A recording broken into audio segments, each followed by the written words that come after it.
You can sit down, Kayla. We're not discussing this again. Dad didn't even look at me. He just kept flipping through that damn folder in front of him like it contained something more important than his own daughter. Mom stood by the window, arms folded, nodding at every cold word he spat. My palms were sweating, but I didn't move. Dad, I said. My voice cracked. I'm your daughter. Grandma raised me like her own. She made that clear every year on my birthday, in every letter, every call. He finally looked up. You're not my daughter, he said calmly, like he was telling me what the weather was like outside. We only allowed you to stay here because Mom insisted. And then she added it, softly, but enough to slice through the room like a blade. Only blood relatives deserve the family fortune, Kayla. I just stared at them. My chest tightened like someone had wrapped barbed wire around it. Then I asked the only thing I could, my voice steadier than I expected. Will you still feel the same after tomorrow? They didn't even hesitate. Dad shrugged. Yeah. Nothing's going to change that. Mom didn't even blink. He had no idea what was coming. Because tomorrow wasn't just another day. Tomorrow was the reading of Grandma's will. And for the past 5 years, I'd been keeping a secret so deep, so carefully buried behind silence and humility, they never even bothered to ask what I was really doing with my life. That secret? It was going to change everything. Let me back you up for a second, not with some slow background or sob story, but with a moment. Just one. 4 years ago, when I was 19, I stood outside a courtroom after testifying against the man who tried to hurt Grandma. Everyone in my family had refused to go. They said it was a waste of energy, and she's not going to live much longer anyway. So I sat beside her, held her hand, and listened to her whisper something no one else had ever heard. You'll be the one I trust, Kayla. Not because you're blood, but because you're heart. I never forgot that. And over the next few years, I built a life no one saw coming. By day, I stacked boxes at a bookstore to pay rent. By night, I ran a consulting business under a different name, quiet, faceless, but powerful. By 23, I had clients from Europe to Singapore. By 24, I had enough money to do something bigger, something that would prove that love, loyalty, and integrity were worth more than blood ties. But back to that day. The day before everything came crashing down for them. Mom and Dad had already started gloating. Just make sure you dress respectfully tomorrow, Mom said over her shoulder. The lawyers will be there. The press might show up too. For what? I asked with a half smile. You expecting a royal coronation? She scoffed. We're inheriting $10 million, Kayla. This isn't a garage sale. I wanted to laugh. Not because it was funny, but because it was so blind. So arrogant. Dad muttered something under his breath about real family and legacy, and I just stood there like a statue. They thought I was the one getting left behind. But the truth? They'd already lost. They just didn't know it yet. That night, I sat alone in my apartment. Tiny. Cold. No TV. One lamp. A cheap couch. But that room had seen every tear, every plan. Every night I stayed up building my empire. I opened the locked drawer in my desk. Pulled out the envelope. It was yellowed from time, but pristine inside. Grandma's handwriting. Elegant, sharp, and unmistakably hers.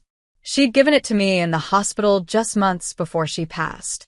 Said it was for me only, and not to open it until the will was read. I stared at it now like it was a live grenade. Because tomorrow, that letter was going to explode in their faces. And I wasn't going to flinch. The will reading was held in a sleek, stone-walled office downtown. The type of place where silence felt expensive. Mahogany desks. Frosted glass doors. A receptionist who didn't smile. I walked in wearing the same black coat I'd worn to Grandma's funeral. Nothing fancy. Just simple. Quiet. Dad wore his Rolex. Mom wore fake pearls, but pretended they were real. And sitting at the head of the table was Mr. Hammond, the estate lawyer. Tall. Stern. No nonsense. Everyone else was already seated, my uncle, my aunt, their bratty son who once set my homework on fire and called it a prank. All of them looked at me like I was some charity case who'd snuck into a gala. Kayla, Uncle Martin said with a fake smile. Didn't expect to see you here. I gave him a tight smile back. Funny. Grandma invited me. Silence. Mr. Hammond cleared his throat. We're here for the formal reading of Edith Langford's last will and testament, he began. Before we begin, Miss Kayla, your grandmother requested you read a letter she left specifically for you. Out loud. In this room. My dad blinked. What letter? But I was already pulling it from my coat pocket. Hands trembling, but voice steady, I opened the envelope and read. My dearest Kayla, if they're already looking at you like you don't belong, let them. This room isn't filled with family, it's filled with people who came for fortune. But you, my child, were the only one who ever sat beside me when I was broken, when I was weak, when I couldn't breathe. They called you not blood, but I called you home. You showed me what love without expectation looks like. And so I'm showing you what faith looks like. They expected a fortune. They won't get it. Because I'm giving everything to the one who showed me what real wealth means. It's all yours, Kayla. The business, the houses, the bank accounts, the legacy. I know you'll use it not to hurt them, but to heal what they chose to break. Make me proud. With all my love, Grandma. The silence in that room wasn't silent at all. It was thunder in disguise. My father's hands clenched. Mom's jaw dropped. Uncle Martin actually laughed, then realized it wasn't a joke. And Mr. Hammond? He pulled out a second folder, one with my name embossed in gold. Effective immediately, he said, eyes scanning the room. Kayla Langford is the sole beneficiary of Edith Langford's estate. That includes the 3 properties in Aspen, Napa, and Maine. The stocks, totaling just over $8 million. The Langford Publishing House. And the remainder of her holdings, which together amount to a final estate value of $12.7 million. He looked at my father. And, to answer your question, yes. She verified Kayla's right to inheritance through legal guardianship and explicit instructions. There is no ambiguity. I didn't look at them. I just stood, nodded politely to Mr. Hammond, and turned to leave. But right before I reached the door, I paused, turned, and said quietly, You were right, Dad. I'm not your real daughter, but I am the real legacy. You can't do this. Dad's voice cracked behind me as I turned to leave. I didn't respond. Not because I didn't have something to say, but because I didn't need to. Letting silence hum between us was louder than any speech I could give. But then I heard it, Mom's voice, shrill, brittle with panic. We raised you. We fed you, clothed you, gave you a roof. I turned back, my fingers still on the sleek chrome door handle. You made sure I always knew I didn't belong, I replied quietly. And now, you finally got your wish. I stepped into the hallway of the law firm, heart racing, but not from fear. From the surreal weight of what had just happened. $12.7 million. The publishing house. 3 homes. An empire that spanned decades. A name built on resilience, ink, and late nights. It was all mine. But it wasn't about the money. It never had been. This was about something far deeper, far older, far more personal. This was about being silenced for years. Told I wasn't enough. That I was second.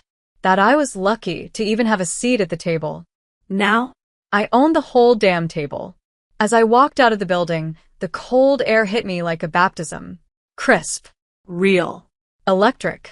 I pulled out my phone and made a single call. Gabriel, it's time. A pause on the other end. Then, you want the papers drafted? I took a slow breath. Send the transfer order for the board change. Effective immediately. I want full executive control. And Gabriel, prepare the press release. The one titled, Granddaughter Steps in to Reshape Langford Legacy. No. I smiled, watching my reflection in the glass of a passing car. Title it, A Estranged Heiress Breaks Silence and Inherits Everything. Back at home. Well, back at the apartment that had seen more struggle than success, I didn't even sit down. I started packing. I wouldn't need that space anymore. I wouldn't need the cracked mirror in the bathroom, or the flickering stove, or the leaky window that let winter whisper through my nights. This place had been a cocoon. Now it was time to fly. Still, I couldn't help one final glance before I left. I walked to the wall, where an old photo of Grandma and I hung, slightly tilted, edges worn. She was holding my hand. I was maybe 8, missing a front tooth, beaming like the sun. I pressed my fingers to the glass. "Thank you," I whispered. Then I left. The next 48 hours moved like thunder. The moment the news broke, everything ignited. My phone didn't stop ringing. Reporters, board members, distant relatives who once laughed at me during Christmas dinners and now suddenly wanted to catch up. But most shockingly, Dad showed up at my new office. Uninvited. I was sitting in Grandma's old chair, now mine, when my assistant buzzed in. "There's a man here. Says he's your father. Won't leave until he speaks to you." I should have said no. But some part of me, maybe curiosity, maybe a thirst for closure, said yes. He walked in like a shell of himself. No arrogance. No Rolex. Just a wrinkled dress shirt and a face pale with disbelief. "You did this." He didn't sit. Just stood there like a man who'd seen a ghost. "No," I said slowly. "She did." "I just honored her wishes." He tried to laugh. It came out choked. "You think money makes you better than us?" I stood, walked around the desk, stood toe-to-toe with the man who once told me I'd never amount to anything. "No," I whispered, "but kindness does." He blinked. I leaned closer. "And you chose cruelty." I thought that would be the last time I saw him. But pain has a funny way of circling back. A week later, I received a letter. Handwritten. From Mom. I almost threw it away. But something made me open it. "Kayla, I know we weren't good to you. I know we said things that can't be unsaid. But your father's not doing well. He's been drinking. We lost the house. I don't know where to go. I don't expect you to forgive us. But if there's anything left of the girl who used to hug us, please help." I stared at the letter for a long time. Then I picked up my coat and drove. Their house, once grand, full of pride and paintings, was now a shell. The lights were off. The porch creaked under my feet. And when the door opened, I almost didn't recognize Mom. She looked 10 years older. Hair unbrushed. Eyes red. Dad was sitting on the couch, staring at the floor, a bottle in his hand. I didn't say anything, just placed an envelope on the table. Mom picked it up, her hands shaking. Inside, a rental lease. Prepaid. 6 months. A therapist's contact for Dad. And a note. "I can't forget what you did, but I can choose who I am. I'm not like you. So I'm helping, because that's what Grandma would have wanted." I left before they could say anything. Not for applause. Not for gratitude. But because it was the right thing. The next morning, I stood on the rooftop of Langford Publishing's headquarters. The city stretched below me, loud, unforgiving, alive. And I thought of every moment they tried to break me. Every insult. Every time I was told I wasn't enough. And then I whispered to the wind, "You were wrong." Because I was more than enough. I was unstoppable. I didn't hear from them for weeks after I left that envelope. No thank you. No apology. Just silence. But I didn't need it. I had bigger things to do. Grandma's publishing house was mine now, and I planned to rebuild it, not just for legacy, but for people like me who'd been silenced too long. 3 days later, I walked into the boardroom with confidence. The same men who once laughed at me now stood when I entered. "Miss Langford." One of them nodded. "Kayla," I corrected. "Let's get started." I laid out a full restructure. Fair pay, new leadership, fresh talent, and funding for young writers from underprivileged backgrounds. They pushed back. I pushed harder. And by the end of that meeting, they voted yes. Unanimously. That night, I got a message from someone I hadn't heard from in years. Noah. My childhood friend. The one person who used to believe in me when no one else did. Saw the news. "You made it, Kay. Proud of you." I smiled. That meant more than the inheritance ever could. But just when I thought things were finally calming down, something unexpected happened. I got a call from the hospital. My dad had collapsed. Liver failure. Mom was panicking. I don't know what to do, she sobbed. He's asking for you. I stared at the phone. Then I drove there. Not because I forgave them, but because I refused to let their bitterness define me. In the hospital room, he looked small. Worn. He tried to speak, but choked up. I just sat there. No hate. No warmth. Just stillness. I was wrong, he rasped. I nodded once. That was enough.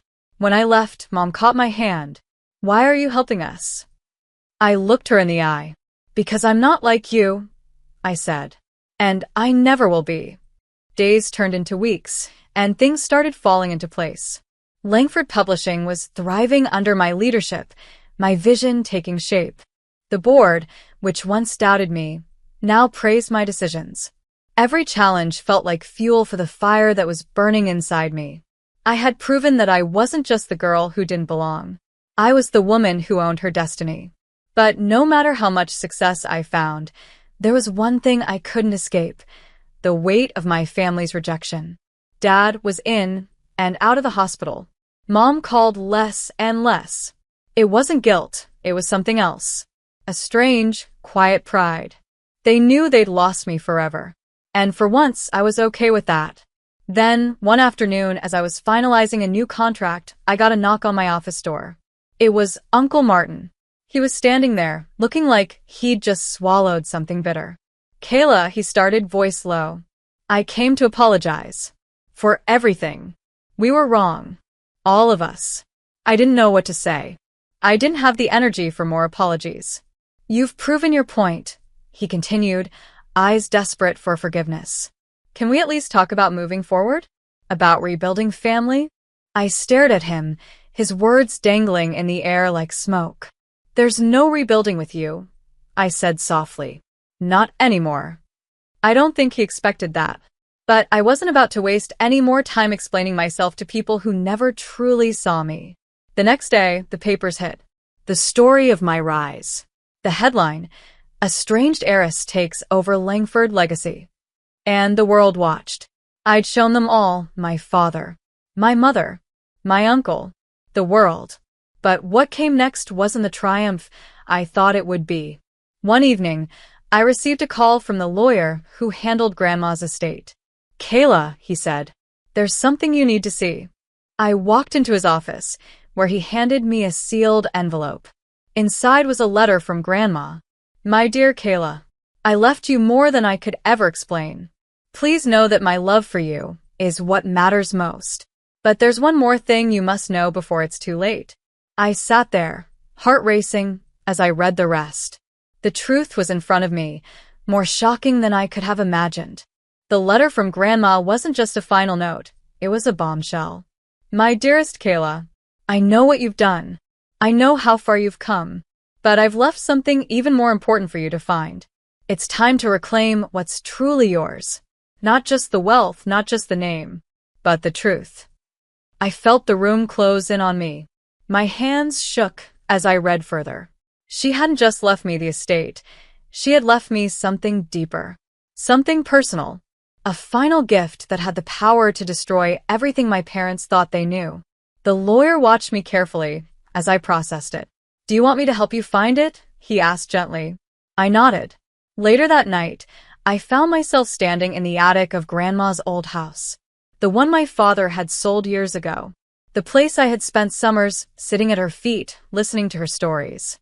Now it was just an empty shell. But not everything had been taken. I pulled open a dusty chest and inside, hidden beneath old books and forgotten mementos, I found it, a box. A small wooden box with a lock. My heart raced as I opened it. Inside was a collection of letters, legal documents, and photos. One letter in particular caught my attention. Kayla, my love. I promised you something. This letter is the last piece of the puzzle, the one that connects the dots. Everything your parents have ever told you about your past is a lie. Your real father is not who they told you. Your legacy, your birthright, everything has been kept from you for reasons I'll never forgive. But I've saved this for you. Now the choice is yours. You can confront them, or you can take this gift and make it your own. Either way, the power is yours now. I sat there, stunned. The papers in my hands weren't just family secrets. They were a testament to a life I'd never known. My biological father was a man I'd never heard of. And that wasn't all. There was a will from Grandma, stating that she had legally adopted me when I was 5. I wasn't just the granddaughter of Edith Langford. I was her daughter, legally and undeniably. I knew what I had to do. The next day, I sat in my office, holding the documents in front of me. I called my parents, and they came without hesitation. I had the leverage now. The truth. When they entered my office, they weren't expecting me to confront them with the facts. I laid everything out on the table. Here, I said, sliding the papers toward them. I'm not just your daughter, Dad. I'm your heir. And I'm legally your mother's daughter, not just her granddaughter. You thought you could erase me, that I wasn't worth the fight. But now, the only thing left to do is face the consequences. Dad looked at the papers, his face pale, his mouth dry. You have no idea what you've done, he said, but there was no strength in his voice. I have every idea, I said coldly. And I'm not sorry. I stood facing them both. This is where the story ends for you. You never saw me as your family, but I'll never forget what I've learned. This, I gestured to the building, to the life I had built, is what I'm doing with what you abandoned. And just like that, I was done. I wasn't angry anymore. I wasn't vengeful. I wasn't even sad. I had taken everything they had tried to take from me. I had found my voice. The weeks that followed weren't easy. There were public questions, media scrutiny. But the truth was, I didn't care. The family I had been waiting for was gone, but I had everything I needed to move forward. And I was doing it alone. I was my own legacy now. My own person. As I looked out over the city from my office window, I finally understood what Grandma had been trying to teach me. It's not about blood. It's about love, loyalty, And strength. and I had all of that,